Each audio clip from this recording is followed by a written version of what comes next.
I want you to look around the room you're sitting in right now. Just take a second, because I'd be willing to bet there's at least one thing within arm's reach that may be quietly working against your health, and nobody ever told you about it. We're pretty careful, most of us. We watch what we eat. We try to stay active. We take our medications, show up to our checkups. We're not careless people. But there's a whole category of everyday health risk that almost never comes up in those doctor's office conversations, and it's hiding in plain sight inside our own homes. I want to walk you through 8 common household items that researchers have connected to hormone disruption, chronic inflammation, and in some cases, serious long-term disease, including heart disease, Parkinson's, and certain cancers. I'll tell you what the science says, what the practical swap is, and honestly, how easy it is to make the change. And I'll tell you right now, number 1 on this list is something most of us have used almost every single day for decades. We'll get there. If you're managing any chronic condition, please run any big changes by your doctor first. That's always the right call. If this is your first time here, welcome to Senior Health and Wellness Hub, where we have honest, calm conversations about what actually matters for living well after 60.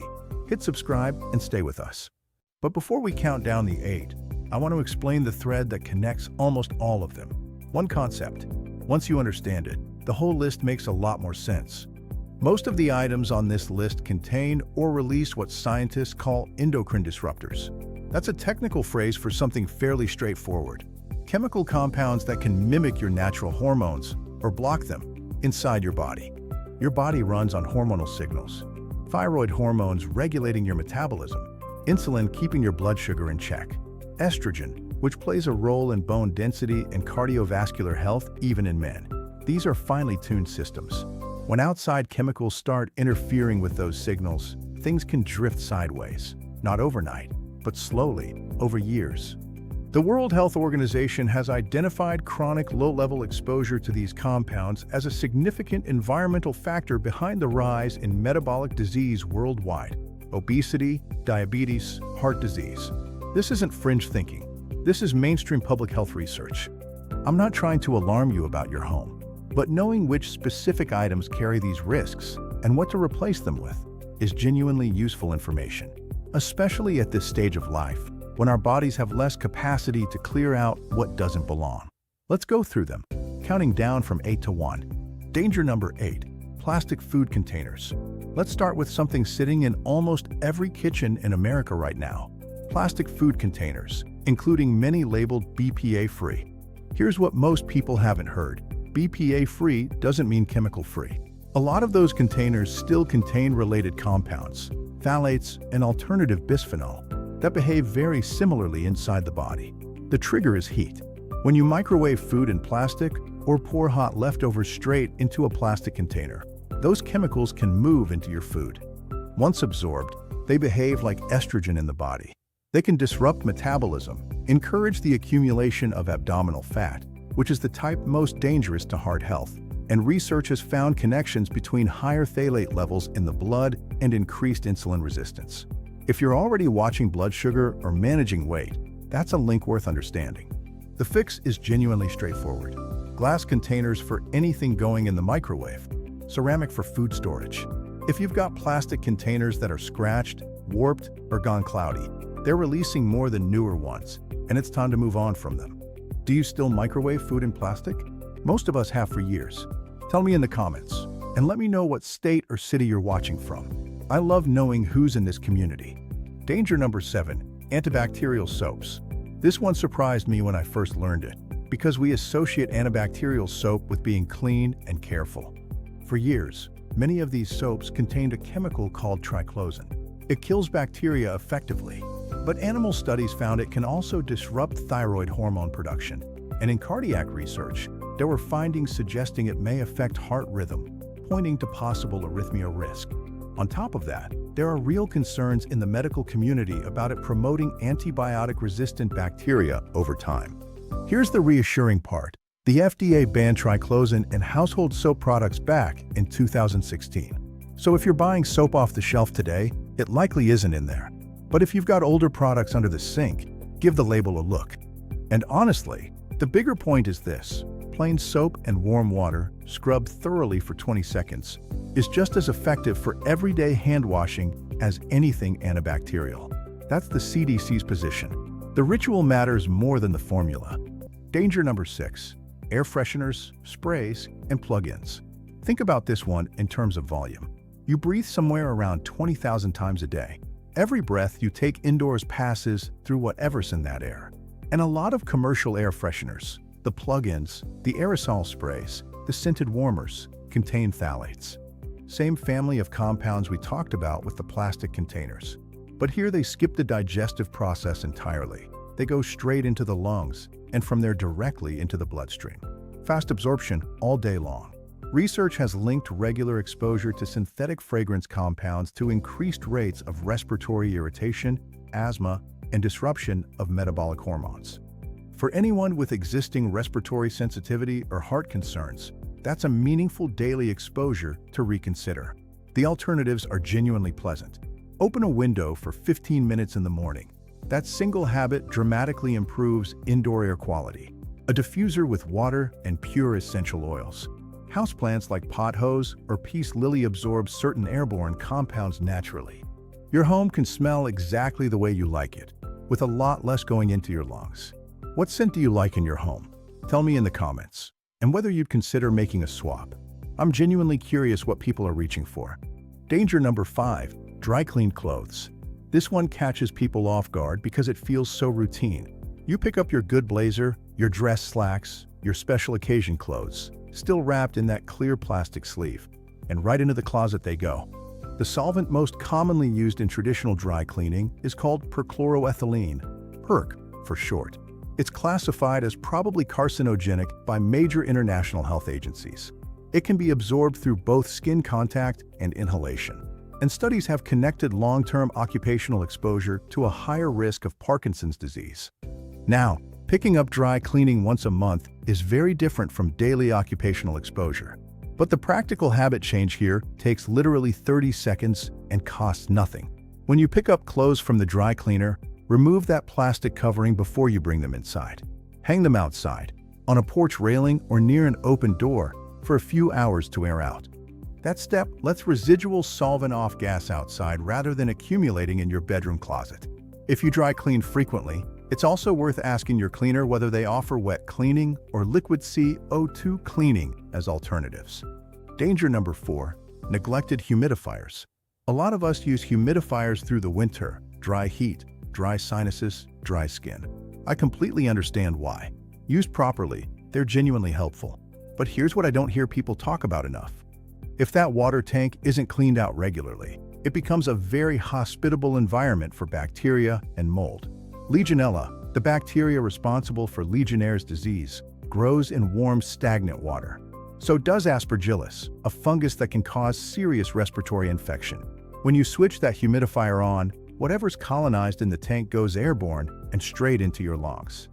For anyone managing heart disease or with a compromised immune system, a respiratory infection that a younger, healthier person might shake off in a week can escalate quickly. My neighbor found this out the hard way. She'd been using the same humidifier for 2 winters without once cleaning the tank. A round of antibiotics later, her doctor confirmed the humidifier was the culprit. The habit is simple. Change the water every day, not just top it off. Actually empty and refill it. Clean the tank with a vinegar solution or diluted bleach every 2 to 3 days. And when you're not actively using it, dry it out completely. Don't let water sit. A well-maintained humidifier is an asset. A neglected one is something else entirely. Do you use a humidifier at home? When did you last clean it? I'll admit, this one made me go check mine immediately. Tell me where you're at with this one. Danger number 3, paraffin scented candles. I know this one is going to land differently for different people. Candles are comfort, evening ritual, a way to make a home feel settled and warm. A friend of mine lights a candle every evening after dinner and calls it her favorite part of the day. I understand that completely, so I want to be gentle about this one, but honest. Most standard scented candles are made from paraffin wax, a petroleum byproduct. When paraffin burns, it releases compounds including benzene and toluene, both of which are known to increase inflammatory markers and, with long-term exposure, can contribute to plaque buildup in arterial walls. This isn't from one candle on one evening. It's from regular use in enclosed spaces over many years. The good news is the alternatives have gotten really good. Soy wax candles, beeswax candles, coconut wax. These burn significantly cleaner. They hold scent beautifully. And with any candle, keep some ventilation. A slightly cracked window, a ceiling fan on low, your lungs will benefit. Danger number 2, thermal receipt paper. Next time you're handed a receipt at the pharmacy, the grocery store, the gas station, look at it. That smooth, slightly shiny paper? That's thermal paper. And it's often coated with BPA, or more recently, its close chemical cousins, to activate the ink when heat is applied. BPA absorbs through skin. Within minutes of handling a receipt, measurable levels can appear in the bloodstream. If you're someone who handles receipts frequently, or used to work a job where you touch them constantly, that exposure accumulates over time. Elevated BPA levels have been linked in studies to increased blood pressure, insulin resistance, and type 2 diabetes. For those of us keeping a close eye on any of those numbers, this is genuinely low-hanging fruit. The solution is simple. Opt for digital receipts whenever they're offered. If you carry paper receipts in your wallet all day, reconsider that habit. And when you do handle them, wash your hands before eating or touching your face. It sounds almost too simple, but the science on dermal absorption here is pretty solid. Do you usually take the paper receipt or go digital? And did this one surprise you? Drop it in the comments. And now, danger number 1, worn nonstick cookware. Here's the one I've been building toward, and the one that, if I'm being straight with you, concerns me most. Because of how long most of us have been using these pans, how normal they feel, and how little most people know about what's actually happening. Nonstick cookware, Teflon-coated pans, became a kitchen staple because they work. Nothing sticks, easy cleanup, less oil. For decades they were considered completely safe. But the coating contains a class of compounds called PFAS, polyfluoroalkyl substances, sometimes called forever chemicals, because that name is exactly accurate. They don't break down, not in the environment, not in the body. They accumulate. When a nonstick pan gets scratched, which happens with metal utensils, with stacking, with normal use over time, or when it gets overheated on a burner, those PFAS compounds can migrate into your food and release into the air above the stove. Ingested or inhaled, they build up in body tissue over years. Long-term PFAS exposure has been linked in research to hypothyroidism, liver disease, elevated cholesterol, and certain cancers including pancreatic cancer. This isn't emerging science. It's been studied for decades, and the findings have been consistent. Look at your nonstick pans, right now, or as soon as this video is over. If the coating is scratched, chipped, or you can see any flaking, stop using them. The replacements are excellent and last far longer anyway. Cast iron is my personal recommendation. It takes a little getting used to, heats beautifully, lasts essentially forever, and costs less than a set of nonstick pans. Stainless steel is completely chemical-free and very durable. Ceramic-coated pans give you the nonstick surface without the PFAS concerns. Just avoid overheating them. If you still use nonstick pans, at minimum, never use them on high heat, never preheat an empty pan, and only use silicone, wood, or plastic utensils. This is the one. If you take one single thing from today, I'd want it to be this. So here's where we landed. 8 items. 8 very manageable changes. Number 8. Plastic food containers. Microwave in glass or ceramic. Toss the warped and scratched ones. Number 7. Antibacterial soaps. Plain soap, scrubbing. Number 6. Air fresheners. Open a window. Number 5. Dry clean clothes. Air them out. Number 4. Humidifiers. Clean them. Number 3. Paraffin candles. Soy or beeswax. Number 2. Thermal receipts. Go digital. And number 1. Worn nonstick cookware. If it's scratched, it's done. Cast iron, stainless, or ceramic from here. None of these require a dramatic overhaul. Most cost very little, but over months and years, reducing this exposure supports the systems your body relies on most: your heart, your hormones, your lungs. Which swap feels most doable for you right now? Hit like if this felt worth your time. It helps more people find this channel. Subscribe so you're here next week. We're talking about heart protective foods after 60. Your home is supposed to be the safest place in your life. Today you've got a little more say in making it that way.